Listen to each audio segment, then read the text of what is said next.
Hello students, I am Kalpana Shukla, your chemistry teacher. और आज इस वीडियो में हम केमिस्ट्री के कुछ छोटे छोटे टर्म्स देखेंगे जो हमारी केमिस्ट्री में हमें बहुत यूजफुल हैं हमारे लिए।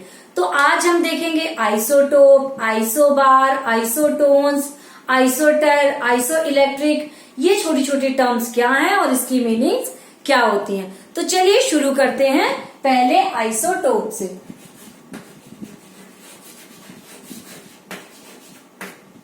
Isotopes. Isotopes, students, any same element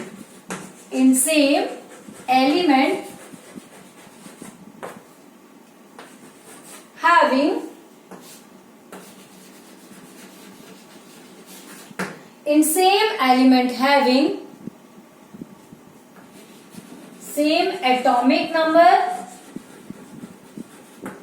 same atomic number but different mass number.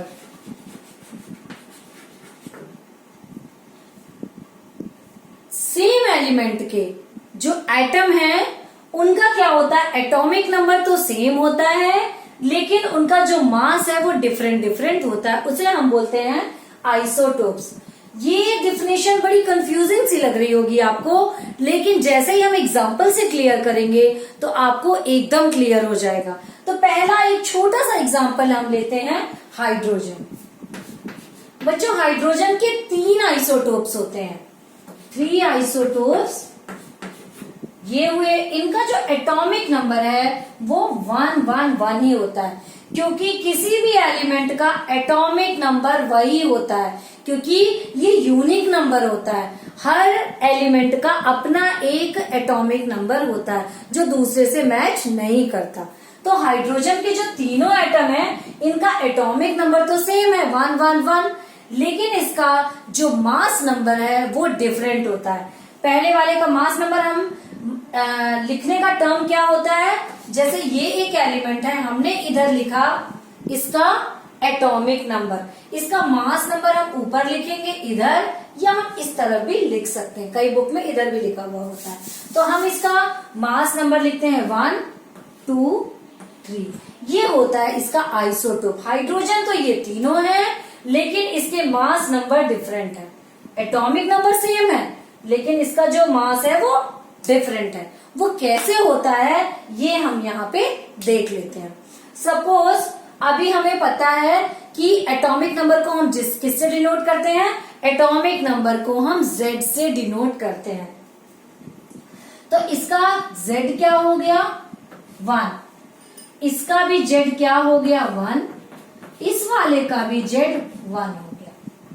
अब हम देख लेते हैं इसका मास, जो इसका A है जिसको हम A से डिनोट करते हैं, तो इसका A हो गया हमारा स्टूडेंट 1, इसका A हो गया 2 और इसका A हो गया 3। अब ये क्यों होता है, Z जो होता है वो क्या होता है, नंबर ऑफ प्रोटॉन होते हैं। जो एटॉमिक नंबर है हमारा वो नंबर ऑफ प्रोटॉन होते हैं, जितने एटम के अंदर प्रोटॉन होंगे वो उस एलिमेंट का एटॉमिक नंबर होता है।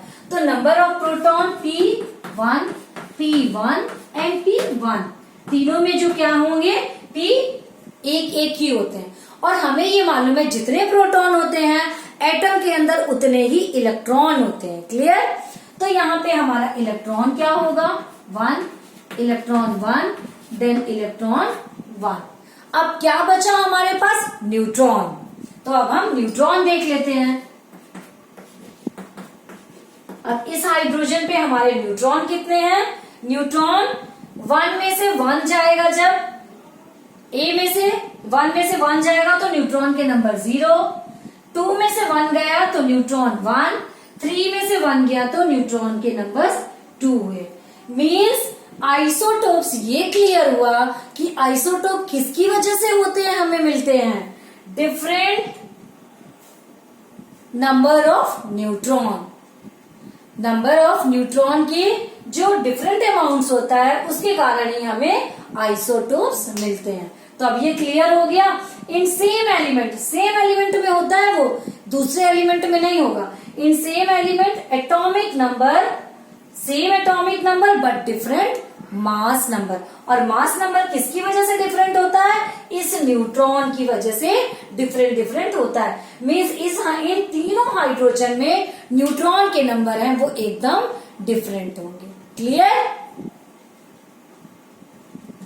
एक एग्जाम्पल और हम ले लेते हैं छोटा सा, जिससे आपको क्लियर हो जाए। सपोज हम लेते हैं कार्बन के हमने एक ही एलिमेंट है कार्बन, उसके 3 एटम ले लिए। तीनों का क्या होता है? Atomic number 666। लेकिन कार्बन 12 होता है, कार्बन 13 होता है और कार्बन 14 होता है। क्लियर? अब हम इसको थोड़ा समझ लेते हैं। अब यहाँ पे Z हमारा 6 है, ये भी 6 है और ये भी 6 है, समझ लेते हैं ये Z है। अब हम देख लेते हैं इसका A यहाँ पे 12 है, यहाँ पे 13 है और यहाँ पे A हमारा 14 है। क्लियर? अब यहाँ पे प्रोटॉन के देखते हैं, क्योंकि नंबर ऑफ प्रोटॉन क्या होते हैं? उसका एटॉमिक नंबर। तो मीन्स यहाँ पे 6 हुआ देन 6 हुआ, क्योंकि एटॉमिक नंबर इनका 6 होता है और तीनों का सेम होता है। और जब हम जितने प्रोटॉन होते हैं एटम के अंदर उतने ही इलेक्ट्रॉन भी होते हैं, तो number of electron also 6 then 6। अब हम नंबर ऑफ न्यूट्रॉन चेक कर लेते हैं।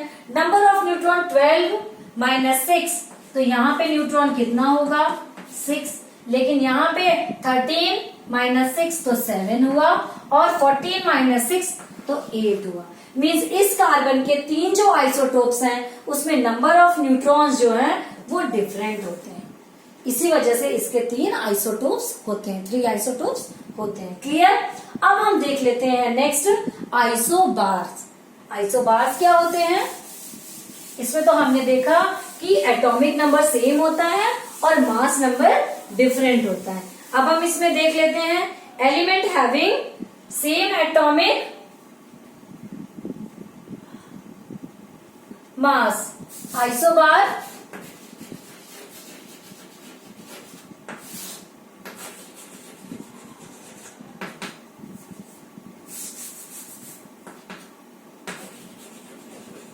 same atomic mass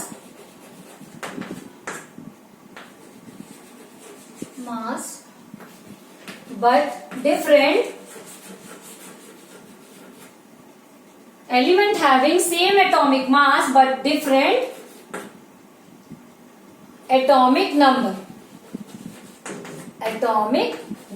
clear? इसका एग्जांपल्स हम एक देख लेते हैं। सपोज हमने देखा Ce, इसका एटॉमिक नंबर होता है 76, ये बहुत आगे का एलिमेंट है। और दूसरा हो गया Se 76, लेकिन इनका एटॉमिक नंबर एक का 32 होता है और दूसरे का 34 होता है। एटॉमिक नंबर एक का 32 है, दूसरे का 34 है, लेकिन जो इसका मास नंबर है वो सेम होता है। क्यों? क्योंकि इसमें भी वही है, नंबर ऑफ न्यूट्रॉन्स की वजह से। तो आइसोबार्स ये होते हैं। एक एग्जांपल और है आयरन और निकेल। इसका तो 26 और इसका हुआ 27, लेकिन इसका जो मास नंबर है स्टूडेंट्स वो 58 होता है। निकल और आयरन, ठीक है, आयरन। तो इसका एटॉमिक नंबर डिफरेंट होता है लेकिन मास नंबर सेम होता है, तो इसे हम बोलते हैं आइसोबार्स। अब अगला टर्म लेके चलते हैं आइसोटोन्स।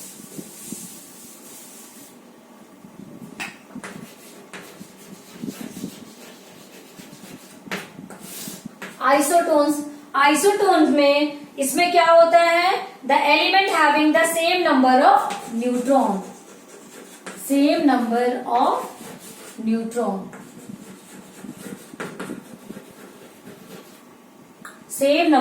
न्यूट्रॉन। जब किसी भी एलिमेंट में न्यूट्रॉन के नंबर सेम होते हैं, तो इसके एग्जांपल्स क्या होते हैं वो हम देख लेते हैं। क्लोरीन 37, देन क्लोरीन 37 और पोटेशियम ले लेते हैं 39। अगर हम इसमें देखें तो इनके क्या होते हैं, नंबर ऑफ न्यूट्रॉन जो है वो सेम होंगे। इसको हम करके देखें, क्लोरीन 37, तो क्लोरीन का Cl देन K, क्लोरीन का हम देख लेते हैं Z क्या होता है 17 और पोटेशियम का 19।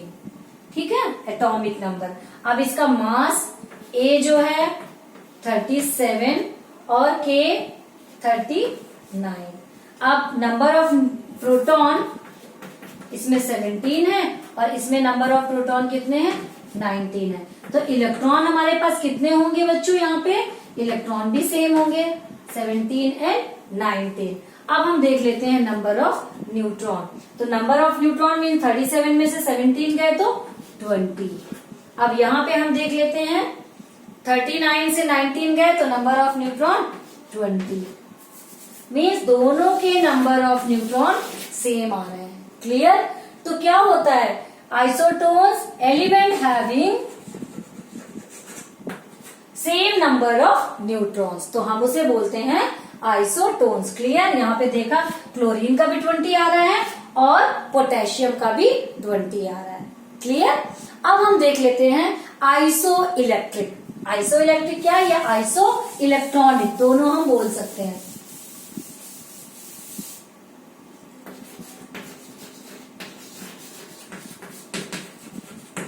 आइसो इलेक्ट्रिक या आइसो इलेक्ट्रॉनिक।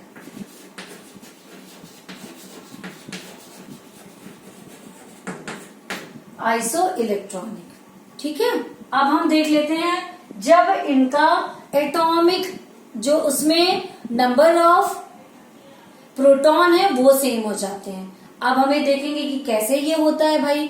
ये देखना है हमें, नंबर ऑफ इलेक्ट्रॉन सेम होते हैं। जब नंबर ऑफ इलेक्ट्रॉन सेम होते हैं तो हम उसे बोलते हैं iso electronic. For example sodium, sodium हमारा कितना होता है 11। सोडियम का एटॉमिक नंबर 11 होता है और ये क्या होता है, ये सोडियम का एटॉमिक नंबर 11 होता है और इसमें इलेक्ट्रॉन्स के नंबर्स क्या होते हैं 11। लेकिन जब ये Na+ बना लेता है, Na+ बना लेता है, तब इसके अंदर इलेक्ट्रॉन कितने हो जाते हैं 10। तो ये अपने बगल वाले को रिप्रेजेंट करने लगता है।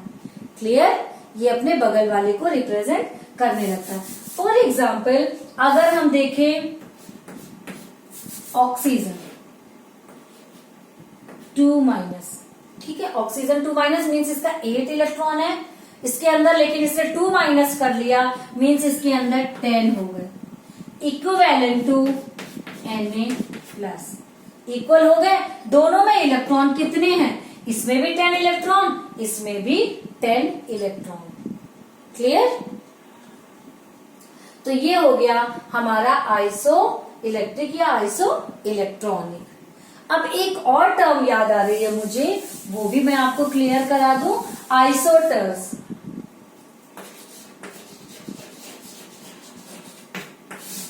आइसोटर्स क्या होते हैं, आइसोटर्स में जो हमारे किसी भी कंपाउंड या मॉलिक्यूल में, फॉर एग्जांपल हम ऐसे देखते हैं H2O और H2S, number of atom same है और इसका स्ट्रक्चर सेम है।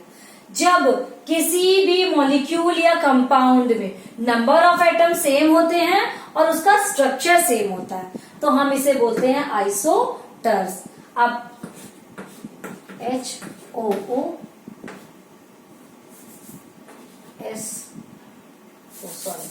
OHH ऐसे होगा और ये क्या होगा HH।